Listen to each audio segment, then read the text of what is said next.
Hi friends, ఎలా ఉన్నారు? నేనైతే ఈరోజు చిక్కుడుకాయ కర్రీ చేస్తున్నా. మీరేం చేశారో ఖచ్చితంగా కామెంట్ చేయండి.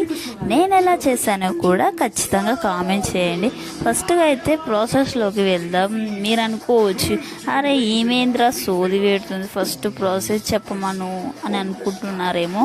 సరేలే చెప్తాలే. ఫస్ట్గా అయితే కడాయి పెట్టుకొని చేశాక కొంచెం నూనె తీసుకొని వేడయ్యాక కొంచెం ఉల్లిపుక్కలు, 2 మిరపకాయలు వేసి వేయించుకోవాలి. వేగిన కొద్దిసేపటికి కరివేపాకు, అల్లం పేస్ట్ వేసి మంచిగా వేయించుకోవాలి.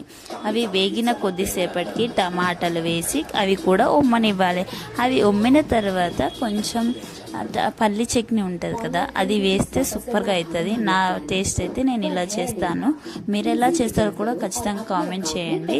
నేను పల్లి చట్నీ మిక్స్ కట్టుకొని వేసాను. అవి మంచిగా ఉమ్మిన కొద్దిసేపటికి కొంచెం కారం పొడి వేసి మంచిగా వేగనివ్వాలి.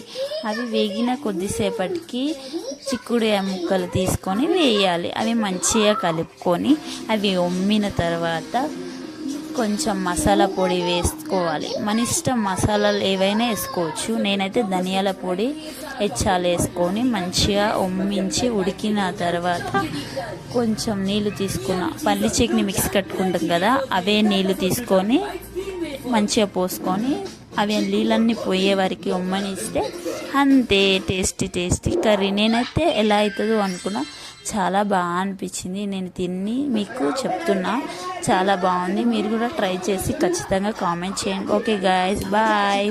ఎలా ఉందో ఖచ్చితంగా కామెంట్ చేయండి. సబ్స్క్రైబ్.